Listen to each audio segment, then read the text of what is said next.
Assalamualaikum warahmatullahi wabarakatuh. Saya Wilanda Octavia dengan NIM 21100173110023 dan rekan saya.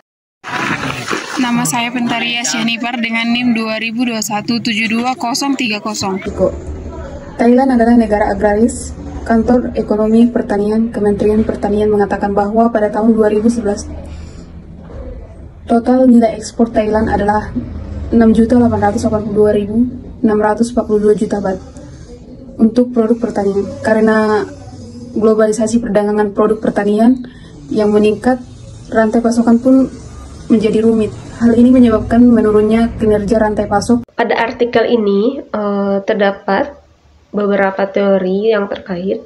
Yang pertama yaitu ada resiko, yang kedua adalah manajemen risiko dan rantai pasokan, yang ketiga rantai pasokan dan produk segar. Norman dan Johnson pada 2004 menyatakan bahwa risiko dapat diukur dengan probabilitas terjadinya peristiwa utama dan mengukur konsekuensi dari peristiwa tersebut. Jadi, risiko adalah potensi kerugian yang dapat diperkirakan, kemungkinannya dan signifikansinya. Kemudian dampaknya harus dievaluasi untuk mitigasi risiko lebih lanjut. Manajemen risiko dapat didefinisikan sebagai tindakan apapun yang diambil oleh organisasi untuk memitigasi risiko yang timbul dalam bisnis mereka.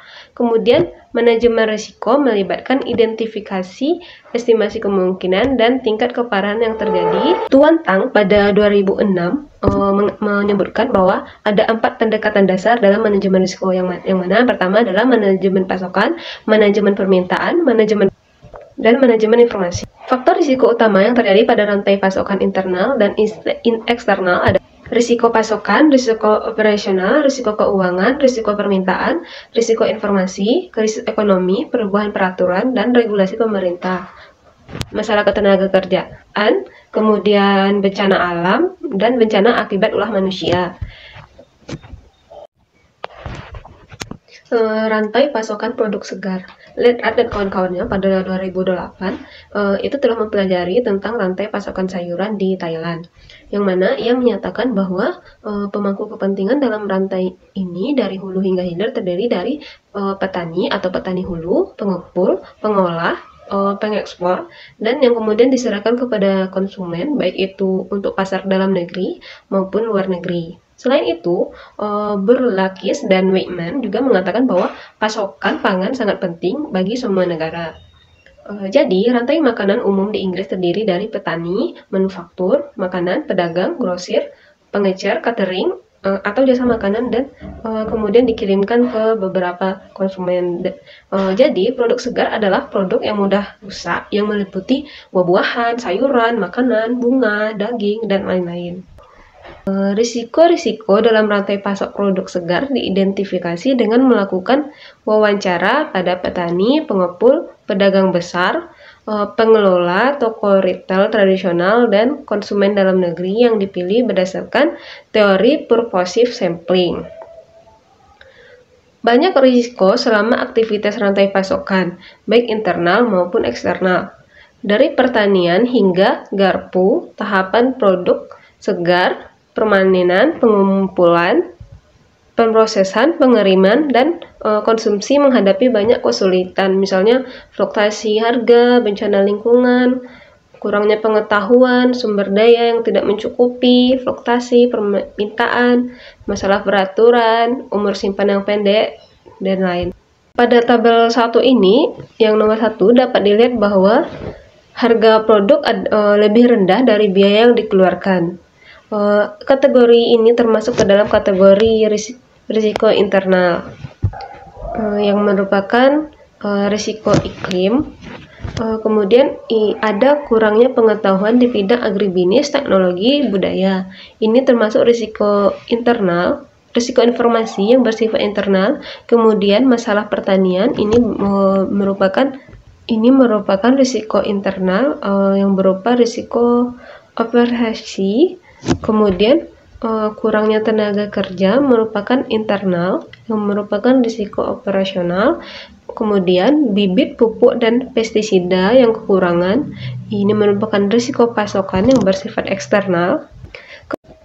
Kemudian dari 33 hasil yang diperoleh dikelompokkan berdasarkan relevansinya terhadap hal-hal yang berkaitan seperti risiko iklim, risiko permintaan, risiko keuangan, risiko informasi, risiko operasional, risiko kebijakan, risiko harga, regulasi, dan risiko pasokan. Pengukuran risiko pada kasus ini dilakukan dengan metode penilaian risiko berdasarkan probabilitas dan konsekuensinya.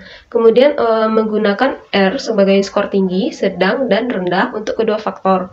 Kemudian risiko-risiko dievaluasi dengan metode penilaian dua dimensi untuk kuantifikasikan probabilitas dan konsekuensinya. Pada tabel, untuk kasus price risk ini probability-nya adalah 3 dan severity-nya 3, maka skor resikonya adalah 9. Begitu juga dengan seterusnya. Analisis risiko dari hasil studi kasus di Thailand, di mana peristiwa risiko yang terungkap dengan skor 6,9 poin merupakan risiko yang tinggi, skor 3,4 merupakan risiko yang sedang, kemudian skor 1,2 adalah risiko rendah. Oleh karena itu, skor dapat diringkas menjadi 3 tingkatan, yaitu tinggi, sedang, dan rendah. Dari hasil tabel yang ada di atas, risiko iklim, risiko finansial, risiko harga, dan risiko pasokan menghasilkan skor 6 dan 9, berada pada area risiko yang paling tinggi. Pada kasus ini, risiko tinggi mencakup tentang masalah arus kas, harga bahan baku, pasokan bahan baku, perubahan iklim, biaya operasional, dan biaya tenaga kerja serta harga jual. Kemudian, untuk risiko sedang, yaitu ada risiko permintaan, risiko informasi, dan risiko operasional. Kemudian, untuk risiko sedang ini mencakup kurangnya informasi, kesulitan operasional, kekurangan tenaga kerja, dan ketidakpastian permintaan. Kemudian untuk risiko rendah ada risiko kebijakan dan risiko peraturan. Untuk memitigasi risiko pada jurnal studi kasus di Thailand, perlu dilakukan pengendalian risiko mengenai strategi 4T, di mana perlakuan, transfer, penghentian, dan toleransi itu untuk mengurangi probabilitas dan tingkat keparahan risiko-risiko ini, terutama kategori dampak yang paling besar. Untuk risiko iklim disarankan untuk menggunakan asuransi tanaman atau menghindari penanaman jika terdeteksi masalah iklim. Kemudian, kasus yang kedua, untuk risiko keuangan itu disarankan untuk menggunakan pinjaman dengan bunga yang relatif rendah dari Bank Pertanian. Kemudian bisa juga dengan lembaga keuangan pemerintah serta menghadirkan kursus keuangan akuntansi dan menghindari investasi tanpa rencana. Kemudian untuk risiko harga di sini disarankan untuk menggunakan jaminan harga pemerintah, dan untuk risiko pasokan disarankan untuk menggunakan beberapa sumber pasokan dan menerapkan kontrak pertanian. Kemudian untuk risiko permintaan disarankan untuk menerapkan hubungan pelanggan dengan menggunakan teknologi informasi seperti model beramalan. Kemudian untuk risiko informasi disarankan untuk menghadiri kursus pelatihan teknologi pertanian dan menggunakan teknologi informasi seperti internet. Kemudian, untuk risiko operasional disarankan untuk memberikan pelatihan dalam atau luar perusahaan tentang operasi atau kontrol kualitas. Kemudian, untuk kategori risiko kebijakan, ini disarankan untuk menerima kebijakan yang diluncurkan oleh pemerintah. Dan untuk kategori risiko terakhir, yaitu risiko regulasi, disarankan untuk menerima peraturan untuk mematuhi pemerintah. Menurut kami, manajemen risiko yang dilakukan para ahli merekomendasikan strategi mitigasi risiko berdasarkan pendekatan 4TS yang dianggap bermanfaat untuk pengendalian risiko. Semua aspek ini memberikan gambaran komprehensif tentang manajemen risiko dalam rantai pasok produk segar di Thailand.